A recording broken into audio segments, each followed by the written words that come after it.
Hello, everybody. Welcome to Singing News TV, Singing News Radio. I'm Joseph Reed. Thank you for tuning in or listening. We're so thankful to have you as part of our audience. For more information on Singing News TV, you can go to singingnewstv.com. And Singing News Radio is available 24 hours a day, 7 days a week at singingnews.com. Click that Listen Live, or you can download our free app on your smartphone or your tablet. And it's Singing News Radio. Download it for free. You can listen in your car, your home, wherever you go. And also heard on 50 radio stations across the country. We're at the National Quartet Convention at the LeConte Center in Pigeon Forge, Tennessee. And I'm here with, man, let me tell you, I met this group for the first time. Well, I'd met Michaela, who we'll introduce in a minute, at our offices when you were getting ready to do a cooking show. I want to talk about that in a minute, but I saw them perform live at the Singing at Sea cruise for the first time, and I was blown away. This is the Browns. We got two of them right here. We'll start with Michaela. Hi, Michaela. Hello. Boy, y'all look great. Oh, thank you. Y'all wasn't supposed to outdress me. Well. But you accomplished it. Well, thanks. You might know Michaela if you're a Singing News subscriber, because she is a contributing writer. I am. She's got those recipes in there every month that I tell you about here on Singing News Radio. And also, there are a few episodes on Singing News TV of Michaela cooking with our buddy Greg Hutchins, who semi-retired from radio, and he was my friend since the 80s, and we love Greg. You guys got together and recorded some cooking shows. We did. What was that like over there? I think you recorded in Atlanta. Yeah, we went down to Atlanta. So, yeah, it was a lot of fun. It's always, challenging in a new kitchen where you don't have all your stuff. But we put it together, man. We took a whole crew and went to Walmart and bought all the ingredients. And, it was a lot of fun. So we had fun. The difference between you and Greg Hutchins is quite... yeah, it was... quite amazing. Yeah, me from Iowa and him from down south. Him, a hillbilly. He is a hill. I say you guys, he says y'all. That's right. That's right. But it was fun. I've actually watched those episodes and enjoyed them. So the Browns are from Iowa, guys. They're 18 hours or so from home here at the National Quartet Convention. They're on Stowtown Records, and they were produced by my friend and fellow talent at Singing News Radio, Wayne Hahn, award-winning producer, writer, arranger. And I want to start by getting a little bit of the history, Michaela, of the Browns. Of course, you're a family group. We are. So when did the Browns evolve? Were they already singing before you were born? Well, yes, there was always a song in our house and our heart. And Mom sang her whole life, and she was with a ladies trio when we were really young. And in the year 2000, they kind of retired, and there was some dates that they were still, scheduled to sing. And she said, "Well, the girls know, all the songs, so they can come sing with." So that's when we started in 2000. And at that point, I got a check from the ladies trio that I sang with for 10 years for $200. Woo! Buddy. And I took it to the bank in January 2000 and put it in the bank, and the rest is history, as they say. $200. Guys, not a minivan. Let me tell you what, $200 in a minivan will get you down the road. It won't get you far today, but it'll get you somewhere. That's amazing. So not only, Michaela, tell us the other members of the group. Some of them aren't here. They're here doing other interviews and at the Quartet Convention. Tell us about the members. Yeah, so we are a family group. This is our mom, Shelly, and she is the queen of the family and taught us how to sing as young kids. And then it's myself and then my two younger brothers, Adam and Andrew. So, and actually we left them at home. So we also run a family farm. Yeah, we want to run a family farm. So they're in the combine and tractor today as we speak. Wow, that's amazing. Yeah. 25 years you guys have been doing this. Wow. And so we're at a quarter of a century. So, Mom, when you were doing this, did you think we'll hit a 25-year mark? I mean, honestly, Never. I mean, never. You know, my husband always says, well, Shelley, you'll sing for anyone who's warm or breathing. And it's true. And we've kind of been like that as a family. We've had a song in our heart. And like Michaela said, the kids heard music from, you know, even before they were born in our house.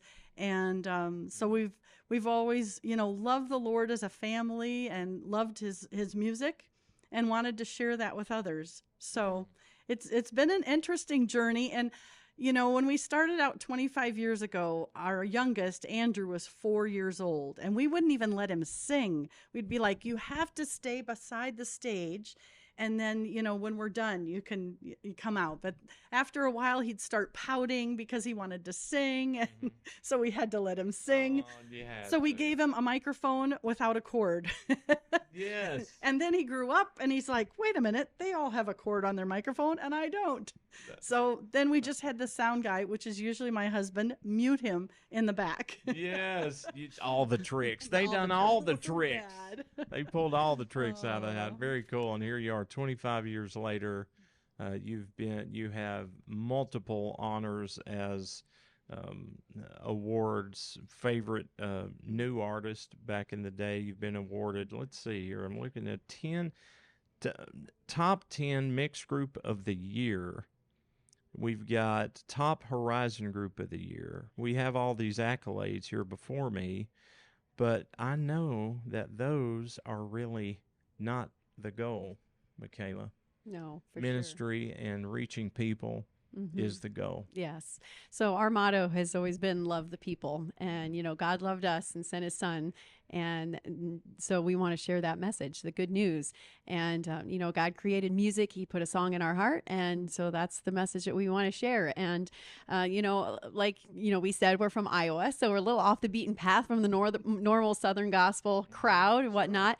But, you know, it's been really neat how God's opened doors. And yeah, some of those awards, that was a long time ago, you know, since then, you know, Well, we've Horizon, opened up. I know. Yeah. favorite new You're artist. saying that was like, yeah, I need to update our bio. 25 years ago. Yeah, no, not that long ago, but yeah, about 10 years ago, we opened up our own theater in Lamar. So now we've been our hometown, Lamar's, Iowa. So we've been sharing our song to the Midwest, people up there. So it's been encouraging. And like Mom said, a journey, and we've really. Yeah, it's been quite a journey. Roller coaster. You not only do you travel, but you have the theater, which has really grown to be such a great venue for shows that you guys do. How often do you perform at the theater? So we perform about 100 shows in the theater throughout the year, and we kind of change the theme throughout. So we do a wonderful all Easter music. So all these wonderful hymns and stuff, we get to break out 20 of those and sing them. And then the majority of them is at Christmas time. We do, you know, a big Christmas show, 40 shows from November through Christmas. And, you know, that's really a neat outreach because there's people who will come to a Christmas concert who, you know, might never step foot in a church. You know, we see lots of unchurched people. So we are just, you know, again, we never thought that would happen, but what a neat ministry, you know, when that time of the year when people's hearts are soft and we can share the beginning of that good news message. Yes, and your love for cooking has brought you to the Singing News magazine as a contributing writer, which we're so glad to have you part of the family. And people love that, buddy. If you miss that recipe in that magazine, they're going to come holler. And so tell me, they know just right what page it's on too. Honestly, they do, and they're going to go to it. So tell me when you realized you had a love to cook. Well, that was, you know, young from Mom. She was a great cook. And then my two grandmas. Yes. And so I just always grew up loving to cook. And in fact, when I was probably, I don't know, maybe 12 or 13, for sure before I had a license, could even drive, I had Michaela's Mint Shop and I would make little cream cheese mints for graduations and weddings. So it's great. And then I had a dream to go to Paris. 12, 13. I was young. So I knew I couldn't drive. Okay. What was it you were making? Cream mints? Cream cheese mints. Okay. Yeah. Hang on. Not a lemonade stand, ladies and gentlemen. She wasn't selling Girl Scout cookies. No. This girl was making from scratch cream cheese mints at 12 years old. Yes. For weddings and graduations. Weddings, graduations, special events. I think that's a pretty good sign. she's a good cook. So that's amazing that you got into cooking on that level at that age, and then it's evolved. You mentioned Paris? Did you So got that to was a go? dream too. Yes, after high school. Really? So and then since then it's just, like the world is so big but so small, and there's so many different cuisines across the world. So since then, and mom's come to quite a few of them. I love to travel and go to different cooking schools and learn different, styles of cooking and cuisines and ingredients. So How many yeah. schools have you been to? Well, I'd have to stop and think. I don't It's know, been but several? yeah, it's been a few. Yeah, Boston, Boston, and there's some in Florida, and then Austria. a couple of years ago, or Making Oh, strudel. yes, we went to Austria and strudel. Switzerland, and I Germany. took the videos she cooked. Yeah. Wow. That I'm so impressed. That's amazing. Do you find yourself watching the Food Network, yes or no? I don't really have It's time to not watch that- a lot of TV, so no. Because if you did, would you be so critical or would you be a fan? It'd be interesting to know. I see. Because- I just love food. Me- So, yeah, me too. like I don't Me care too. what they're making. Most of the time it's like, ooh, I want to try that. Write down, where was that restaurant And it's at, or where something you're they- always learning. Sure. There's yeah, you no bet. end to that road of school. Yeah. Because you're always learning something new, Mhm. a new way to do things. Yeah. That's so interesting. In every aspect of life. So Yeah, that's yeah. just kind of the Browns. Real- We yeah. love to learn. That's great. So what an extensive study And to of food and Carry cooking. on that theme of food, we Yeah. also have an event center, which is located right across the street from our theater. Mm-hmm. So we have the dinner theater experience. And so Michaela makes all the menus for that and Wow. gets her hands in the kitchen, making, some of the food for that and overseeing that process. But, I think, Jesus was onto something. He loved feeding people. He Mhm. loved the fellowship around the table. Yes. And when I think of food and how that, goes into our portion of the ministry part of what we do, that's been a really neat thing to watch develop. And, Mhm. a lot of people come to the theater, and during that mealtime, we're able to visit with them Mhm. one-on-one. Mhm. And it's been amazing to me, the people across the U.S., Texas and Florida and Pennsylvania that have come to our little town, our little corner of the world, Mhm. Lamar's, Iowa, to come see our theater, to fellowship, and just to enjoy Southern gospel music in the Midwest. It's been so cool. What a great way to do ministry in so many different ways. What do you think has been the most rewarding thing about doing what you do, Mom? Well, I guess I would have to say I'm definitely a people person, and that's why our motto, I think, is come down to love the people, and Christ. That's what he did. He just went around loving people, and we can love them through providing a meal, through music ministry, through prayer before a concert. So our goal would be to capture people's attention. And that, I know you talked about that before, about entertainment. There is a little bit of entertainment in Of Southern course, gospel yeah. music. And the word entertainment means to capture someone's attention. Think about that. That's And what it means. Thank you for saying We that. want to capture their attention so that we can share with them the good news that God loves them. He forgives them from their sin, and he has a home waiting for each one of us in heaven. And so that's just the simple gospel message that we want to share in different ways through different songs. Mhm. And through the years, I've been amazed at, some of the happy, clappy, toe-tapping songs that we sing will be the song that somebody comes up and says, my husband just passed. And that's the song that's ministering to me right now. Wow. It's not always the heartfelt ballad. And so that's been surprising to me that God uses different music, different songwriters, and those messages in different people's hearts in different ways. When I saw you, you had an opening song to where all three of you were playing instruments at the same time, which is pretty crazy. Yes. And so explain. Do you remember the song you started with? It Tell was, us about that. yes, it was, I Sing the Mighty Power of God, Uh-huh. and then we put it with canon in D. So if you're maybe familiar, you heard it at a wedding. And that was kind of an idea years ago. It was our grandma's idea to incorporate the violins, because I would just play a little fiddle song, and then the boys started taking lessons. And so, yeah, it just kind of, evolved into It's what we 3 did. violins But yes, at yes. the same time. At the same time. It's Yeah. insane. It's so good. Yeah. And when we've mentioned entertainment a couple times, which is a very important part of having a theater and entertaining people to bring them in. Then they're hearing the gospel, and their lives are being changed. Seeds are being sown.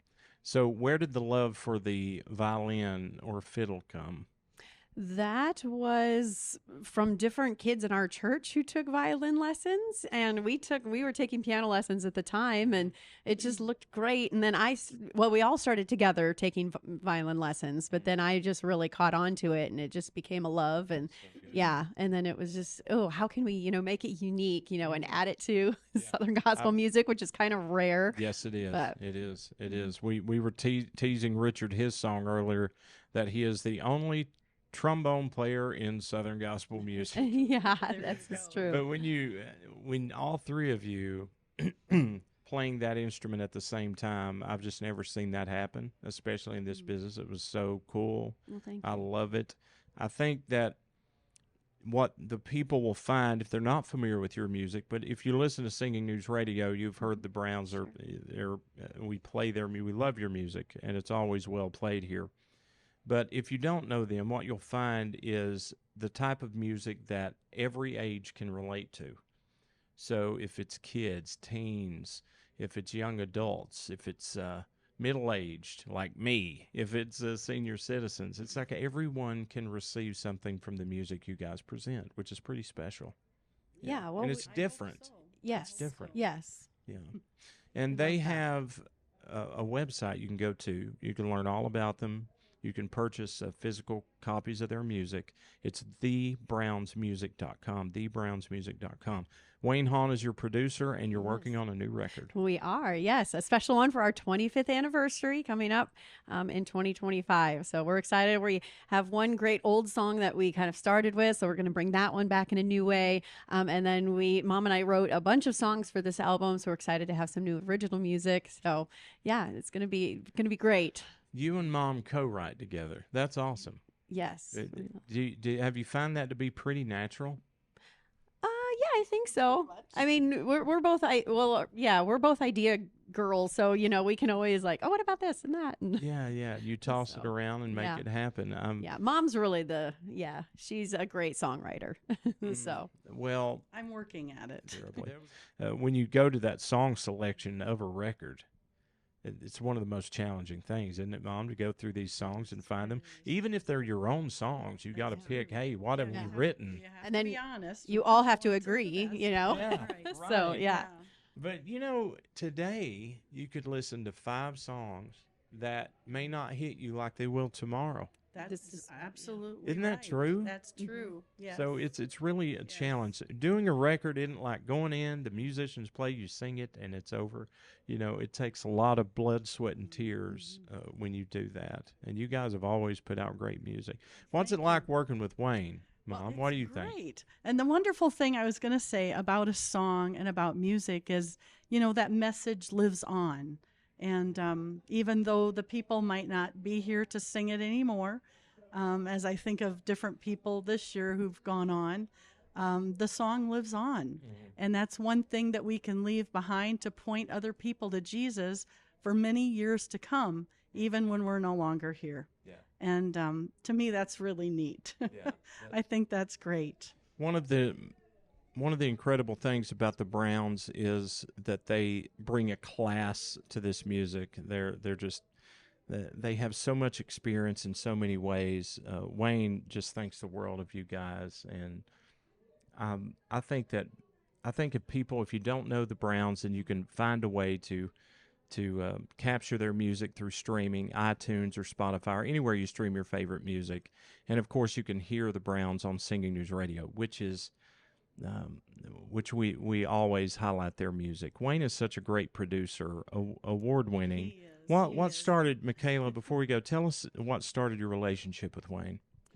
Well, actually, Yeah, maybe, You got the maybe story. mom. Yeah. we were looking for a producer, and I don't know how I got his number, but from someone, and he answered the phone. I called, he answered the phone. He was in the grocery store, and I'm like, I tried to introduce ourselves. We're this little family from Iowa. I mean, it was many, many years ago. 10 years ago. Yeah. And I'm thankful that he took us on. And he just really is a musical genius. It's amazing. I don't know how his mind works, but I know that he comes up with some beautiful, beautiful music. And just thankful for him through the years. And we know his mom and friends, and a lot of them have come to visit us in Iowa and have come to the theater. So that's been a really neat thing, too. Well, Wayne loves the theater. Yes. In any way that And you he's know. written musicals with Joel, along Yeah. with Joel Lindsay, and we've performed musicals, The Innkeeper's Wife. We've recorded, at yeah. the theater. We have a little studio at the theater, so he's come up and we've recorded there. So Different yeah, engineers have come up to Little Iowa, our little corner of the world. It's one of only 3 states I haven't been to. Well, So I'll have to come You visit. and your family, come on. Oh man. Michaela will cook for you. Yeah, there we you go. will sing for you. Hey, sign me up. She had me at Michaela will cook. There's nothing needs to be said. Thank you guys for being here. It's thebrownsmusic.com. You're on Facebook. It's We the are. Browns, and I love you guys. Thank you for being here. Thank you and for it was good that having us. for the first time, we've really got to sit down and talk. I know this was And nice. We got to do it again. Very nice. It's the Browns. I'm Joseph Reed, and this is Singing News.